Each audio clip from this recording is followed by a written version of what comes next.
সকাল বেলা প্রত্যেকজন বান্দার ঘরের মধ্যে আল্লাহর পক্ষ থেকে নিয়ামত নিয়ে রহমতের ফেরেশতারা আসে, এসে ঘরের সামনে দরজায় দাঁড়িয়ে থাকে, রবের হুকুম মোতাবেক অপেক্ষা করতে থাকে। কিন্তু আপনি আমি তো ঘুমের মধ্যে নাক ডেকে ডেকে সময় পার করে দিচ্ছি।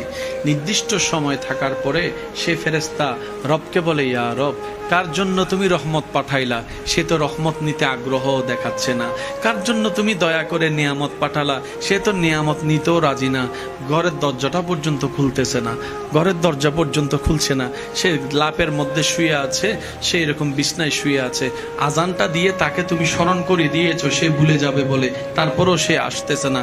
রব বলে যে একটু অপেক্ষা কর, আমার বান্দা হয়তো আসতে পারে, একটু অপেক্ষা কর, আমার বান্দা হয়তো আসতে পারে। ফেরেশতা দাঁড়িয়ে থাকে, আসার তো কোনো খবর নেই। নির্দিষ্ট সীমা পার হওয়ার পর ফেরেশতা বলে, আল্লাহ, এই নিয়ামত রহমত নিয়ে আমি এখন কি করব? রব বলে যে আমার বান্দা যেহেতু নেই নাই, এগুলাকে জঙ্গলের মধ্যে পাহাড়ের মধ্যে রেখে দে, জঙ্গলের মধ্যে পাহাড়ের মধ্যে ছড়িয়ে দে। সেই কারণেই জঙ্গলে পাহাড়ে দেখবেন কোনো মানুষ ছাড়াই গাছেরও অভাব নাই, ফলেরও অভাব নাই, যত্নকারী কেউ নাই, কিন্তু ফল ফলাদের কোনো অভাব নাই।